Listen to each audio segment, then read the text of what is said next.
Exertion committee کا order آ گیا transport فی کے تعلق سے. ہم ڈے 1 پہ کہہ رہے ہیں, اس وقت بھی یہی بات کہیں گے, کورٹ کے سامنے بھی ہم نے یہی بات کہی ہے کہ ٹرانسپورٹ ایک فیسلٹی ہے, یہ اسکول کا پارٹ نہیں ہو سکتا ہے, کیونکہ ایک پیرنٹ یا بچے کی مرضی ہے کہ وہ کون سا موڈ آف ٹرانسپورٹ استعمال کرے, پیدل آنا چاہے, سائیکل پہ آئے, ٹیکسی میں آئے, بس میں آئے, پرائیویٹ ٹرانسپورٹ, یعنی غرض جو بھی موڈ آف ٹرانسپورٹ ایک بچے پیرنٹ کو ٹھیک لگتا ہے وہ اس کو اویل کر سکتا ہے.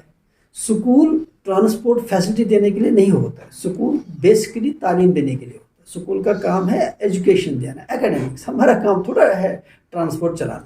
اسی وجہ سے جب فی ایگزیشن کمیٹی نے آرڈر نکالا, ہم نے اس کو ہائی کورٹ میں چیلنج کیا, اور یہ معاملہ سب جوڈس ہے. میں حیران ہوں کہ کس طرح سے فی ایگزیشن کمیٹی نے ایک ایسے ایشو میں جو ہے فیصلہ لیا یا سرکولر یا آرڈر پاس کیا جو ڈویژن بینچ میں اس وقت سب جوڈس ہے.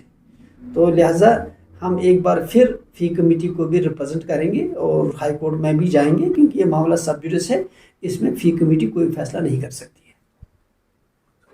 یہ کہ کشمیر یا جو ونٹر زون ایریاز ہیں جموں کے, تقریباً ہمارے 13-14 لاکھ جو ہے پیرنٹ ہیں. ان کے کب الیکشن ہوئی ہے, ان 14 لاکھ لوگوں نے ووٹ کب دیے ہیں, اور ان کی کب الیکٹڈ باڈی بنی ہے, یہ ہم سمجھنے سے قاصر ہیں. اس کے لیے سرکار ہے, پبلک ہے, آپ بھی پیرنٹ ہیں, ہر ایک پیرنٹ ہے. یہاں اسکول والوں کی تعداد کتنی ہے, وہ 2-2.5 ہزار 3 ہزار سے زیادہ نہیں ہے. ونٹر زون کو ہم ملائیں تو تقریباً 3,500-4,000 کے آس پاس سکول ہیں, یا 5,500 کے آس پاس سکول ہیں. باقی تو سب پیرنٹ ہیں, سکول والا بھی خود پیرنٹ ہے. اب مجھے بتائیے, کسی کو یہ حق نہیں پہنچتا ہے کہ وہ کہے کہ میں پیرنٹس کو ریپرزینٹ کرتا ہوں, میں 14 لاکھ یا 15 لاکھ پیرنٹس کو ریپرزینٹ کرتا ہوں. یہ مجھے پتہ نہیں, ان کو خود کم سے کم سوچنا چاہیے کہ کیا وہ 14-15 لاکھ پیرنٹس کو ریپرزینٹ کرتے ہیں, ایک بات. دوسری بات یہ ہے کہ یہ اب پچھلے 2-3 سالوں سے یہ جو کلچر بنا ہے کہ ہر ایک اپنے آپ کو کسی نہ کسی ایسوسیشن کا پریزیڈنٹ بنتا ہے. ہمارے لیے آلریڈی اسکولوں کا ایک سیٹ سسٹم ہے, کوئی چھوٹا اسکول ہے, کوئی بڑا اسکول ہے, کوئی ٹرسٹ کے اندر ہے, کوئی پرائیویٹ انویسٹمنٹ سے بنا, ان کی اپنی اپنی ایک پیرنٹ باڈی ہوتی ہے جو باقاعدہ جب اسکول ایجوکیشن ڈپارٹمنٹ اسکول کو رجسٹر کرتا ہے تو اس میں پیرنٹ کے نمائندے ہوتے ہیں, ان کو آن بورڈ لیا جاتا ہے, ان سے بات کی جاتی ہے. کوئی بھی گلی کوچے میں اٹھ کے لال چوک اٹھ کے کہے گا کہ میں جو ایسوسیشن ہوں, اس کی اپنی مرضی ہے, ڈیموکریسی ہے, کچھ بھی کوئی کہہ سکتا ہے. لیکن ہم اپنے اصولوں سے چلتے ہیں. ہمارا جو منڈیٹ ہے, چونکہ پرائیویٹ اسکول ایسوسیشن ایک رجسٹرڈ باڈی ہے, یہ ہر ایک کو معلوم ہے, یہ کہنے کی ضرورت ہے نہیں. اب ہمارا کام یہ نہیں ہے کہ ہم ان ایشوز میں اپنے آپ کو انوالو کریں. ہمارا کام ہے basic welfare of students, teachers, schools and even parents. اس میں ہمارا یہی رول بنتا ہے کہ کم سے کم ہم دیکھ کے ہم کوالٹی ایجوکیشن کے لیے کام کر رہے ہیں, ٹیچرس کی ٹریننگ ہو, ایکیڈمکس ہو. ہمارا جو فوکس ہے, جو سب سے اہم ہمارا جو منڈیٹ ہے, جو آبجیکٹ ہے, وہ یہ ہے کہ ہم کوالٹی ایجوکیشن کو امپروو کیسے کریں, کیسے ہم تعلیمی نظام کو بہتر کریں, اور سرکار کے ساتھ بھی کیسے ہم سپلیمنٹ کمپلیمنٹ کا راستہ اختیار کریں. رہا یہ کہ جو یہ آئے دن بیانات جاری ہوتے ہیں, یہ سیاست ہے, ہمیں سیاست سے کچھ لینا دینا نہیں. میں سب سے بڑی پرابلم یہ ہے کہ سرکار میں آفیسرس کے چینج کے ساتھ یہ جو رولز بھی بدل جاتے ہیں, سسٹم بھی بدل جاتا ہے. ایک افسر چینج ہوتا ہے, اس کا اپنا ایک مائنڈ سیٹ ہوتا ہے. اور ایجوکیشن کے تعلق سے المیہ یہ ہے کہ جب ایک آفیسر ڈپارٹمنٹ کو سمجھتا ہے تو اس کی ٹرانسفر ہو جاتی ہے. اس سے پہلے پرنسپل سیکرٹری تھے, اس کا 3-4 مہینے میں ٹرانسفر ہو گیا. دوسرے پرنسپل سیکرٹری آ گئی, چند مہینے میں ٹرانسفر ہو گئے. اب تیسرے جو ہمارے پرنسپل سیکرٹری ریسنٹلی آ گئے, یہ ویسے بھی تعزیت کے سلسلے میں آپ نے اگر پٹنہ گئے تھے, ابھی انہوں نے شاید اچھی طرح سے فائلز نہیں دیکھی ہوں گی. اب یہ جو آرڈرز آ رہے ہیں, ہم خود بھی پریشان ہیں کہ آرڈر کہاں سے آتے ہیں اور کون ایشو کرتا ہے. کیونکہ ابھی تک ہمارے پرنسپل سیکرٹری صاحب نے اچھی طرح جو ہے اس انڈرسٹینڈ نہیں کیا ہوگا. ہمارے ساتھ بھی ان کی کوئی میٹنگ نہیں. ایک بات. دوسری بات ہے کہ دیکھیے, آپ ایکٹ کو دیکھیں, رولز کو دیکھیں, سجیشنز کو دیکھیں. ہر جگہ کہا گیا ہے کہ کوئی بھی اکیڈمک پالیسی ڈیسیژن سے پہلے اسٹیک ہولڈرز کو آن بورڈ لینا چاہیے. گورنمنٹ آن بورڈ لیتی نہیں. وہی تو میرا سوال تھا, کیوں نہیں لیتی؟ مطلب اب سرکار میں اتنا ایگو ہے, اتنا انا ہے کہ یہ پرائیویٹ سیکٹر کو یا اسٹیک ہولڈرز کو خاطر میں لاتے نہیں ہیں، یہ کچھ سمجھتے نہیں ہیں، ان کے من میں جو ہوتا ہے وہ آرڈرز نکالتے ہیں، چاہے اس سے بچوں کا کتنا نقصان کیوں نہ ہو۔ آپ مجھے بتائیے، یہ جو اس وقت جو ریسنٹ سیشن چینج ہو گیا، اس میں آرڈر میں کہا گیا کہ جو چھوٹے بچے ہیں 9 تک ان کا بھی ایگزام جو مارچ میں ہوگا۔ اس کا کیا لاجک ہے؟ تیسری جماعت کے بچے کو، چوتھی جماعت کے بچے کو، جس کا آلریڈی اسکول میں سلیبس کمپلیٹ ہو چکا ہے، اس کی ایویلویشن ہوئی ہے، اس کی اسسمنٹ ہوئی ہے، اسکولوں نے نئے ایڈمیشن بھی لیے ہیں، اب ہم اس سے کہیں گے اب بیٹے ایگزام دینے کے لیے مارچ میں آنا۔ یہ تو اسکول کا اپنا سسٹم ہے، اسکول کی اپنی کوئی آزادی ہے، خود مختاری ہے۔ کم سے کم چھوٹے بچوں کے تعلق سے کوئی ایگزام نہیں ہوتا، یہ صرف اسسمنٹ ہوتی ہے، ایویلویشن ہوتی ہے جو اسکول والا کرتا ہے۔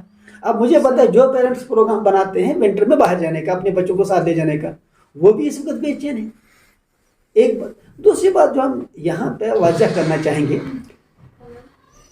کہ اس وقت یہ جو اوور گورننس کا دور چل رہا ہے کہ سرکار ہر کام میں ٹانگ اڑا رہی ہے۔ اس سے پہلے ہم کیا کرتے تھے کہ ہم موبائل کا یوز ٹائم دیکھنے کے لیے زیادہ کرتے تھے، 2 منٹ کے بعد ہم گھڑی دیکھتے تھے یا موبائل دیکھتے ٹائم کے لیے، لیکن آج ہمیں 2 منٹ کے بعد دیکھنا پڑ رہا ہے کہ سرکار کا کوئی آرڈر یا سرکولر تو نہیں آ گیا۔ روزانہ سرکولر، روزانہ آرڈر سے اوور گورننس جو ہے یہ کشمیر میں ہی کیوں ہے؟ انڈیا کے دوسرے اسٹیٹس میں ایسا کیوں نہیں ہو رہا ہے؟ کیوں کشمیر کو لیب بنایا ہے؟ کیوں ہمارے تعلیم نظام کو تباہ کیا جا رہا ہے؟ 3 سالوں سے ویسے بھی اسکول والے پریشان ہیں، کوئی ایک آرڈر، کبھی دوسرا آرڈر، کبھی تیسرا آرڈر، اتنے کنٹروورشل آرڈرز جو ہے کہ ہمیں خود بھی حیرانی ہو رہی ہے کہ آخرکار سرکار چاہتی کیا ہے؟ تعلیم دینا سرکار کا کام ہے، ہمارا کام نہیں ہے۔ ہم صرف گورنمنٹ کو ایجوکیشن میں کمپلیمنٹ سپلیمنٹ کر رہے ہیں، لیکن ہمیں اتنا ذہنی طور پر پریشان رکھا ہے کہ ہم اس وقت اکیڈمکس پر توجہ نہیں دے رہے ہیں، اسکول والوں کو ہیوملیٹ کیا جا رہا ہے۔ جہاں جی صاحب، میرا لاسٹ سوال رہے گا، اسی کے ساتھ ہم اختتام کریں گے۔ مجھے بتائیے اب کیا یہ آرڈر جسے آ گیا تو اب اس کے اوپر کیا دیکھیں، سمپل سی بات ہے، آرڈر کا کوئی لاجک ہونا چاہیے۔ پہلی بات میں نے کہا کہ ٹرانسپورٹ ایک فیسلٹی ہے، یہ ہمارے اکیڈمکس کا پارٹ نہیں۔ اب جو ریسنٹلی امینڈمنٹ آئی ہے وہ کس نے لائی، کیسے بنی، کیا ہو، اس پہ ہم گورنمنٹ سے بات کر رہے ہیں، اور اس کے ساتھ یہ مسئلہ چونکہ سب جوڈس ہے، ہائی کورٹ میں ہے، ہم ہائی کورٹ جائیں گے اور جو کورٹ کا فیصلہ ہوگا ہمیں اس میں کوئی اعتراض ہے نہیں۔ لیکن یہ کہ فی کمیٹی نے جو اپنے حد سے تجاوز کر کے جو یہ سرکل ایشو کیا کہ یہ المیہ ہے، ہاں میں اسکول والوں سے کہنا چاہوں گا، بلکہ ہم باقاعدہ سرکل ایشو کریں گے کہ اسکول والے کوشش کریں کہ ٹرانسپورٹ آؤٹ سورس ہو جائے۔ یہ اسکول کا کام نہیں ہے، اسکول والے ٹرانسپورٹ آؤٹ سورس کریں، یہ ایک پرائیویٹ فیسلٹی رہے۔ دیکھیے جس طرح آپ اس وقت اوبر اولا جو دیکھ رہے ہیں، یہ جو آن لائن کیبس جو بک ہو رہی، اگر سرکار کو اتنی فکر ہے تو ان کو باقاعدہ طور پہ کوئی ایپ بنوا کے، کسٹمائزڈ ایپ بنا کے اسکول فیسلٹیز جو بچوں کو ٹرانسپورٹ کے تعلق سے چاہیے وہ آن لائن ہو۔ وہ ایک کم سے کم یہ ایپ ڈیولپ کریں جس میں بچے کو اپنی کنوینس کے حساب سے، اپنی مرضی کے حساب سے ٹرانسپورٹ کا انتخاب کرنے کا موقع ملے۔ اسکولوں کا یہ رول نہیں بنتا ہے۔ سر پیرنٹس نے ایکسیپٹ کیا، یا تو جس طرح کانوینٹ نے کیا ہے پریزنٹیشن کا، اس نے ٹرانسپورٹ کو آؤٹ سورس کیا ہے۔ وہی ایک اسکول ہے جس کی فیس کمیٹی نے باقاعدہ طور پہ ان کا ٹرانسپورٹ لاک ڈاؤن کا بھی الاؤ کیا، باقی کسی اور اسکول کو الاؤ نہیں کیا گیا۔ اب دیکھ کیا المیہ ہے، صرف ایک اسکول کو فیس کمیٹی نے لاک ڈاؤن کا فی الاؤ کیا اور کسی اسکول کو کشمیر میں الاؤ نہیں ہوا۔ کیا یہ صریحاً زیادتی نہیں ہے؟ اس سے زیادہ اور کیا زیادتی ہو سکتی ہے؟ دوسری بات، سرکار کے پاس ٹرانسپورٹ ڈپارٹمنٹ ہے، RTC کی گاڑیاں ویسے بھی لاس پہ چل رہی تھی، بیٹر ہے کہ سرکار ہی ٹرانسپورٹ دے دے، بچوں کے لیے زیادہ آسان رہے گا نا، ہے نا۔ ان حالات میں جبکہ ہمارے پیرنٹس کی جو اکنامک کنڈیشن ہے وہ اتنی مضبوط، اقتصادی حالات بہت خراب ہے، اقتصادی حالات بہت خراب، ہر ایک جانتا ہے کہ ان حالات میں کشمیر کس دور سے گزر رہا ہے۔ ضرورت یہ تھا کہ یا تو سرکار اس کو سبسڈائز کرے، یا سرکار اپنا ٹرانسپورٹ دے، یا سرکار اسکول والوں کو کہہ دے کہ دیکھیں یہ ہم نے ایک آن لائن ایپ بنایا ہے، ٹھیک، آپ بسیں خود مت چلائیں، ان کو آؤٹ سورس کر دیجئے،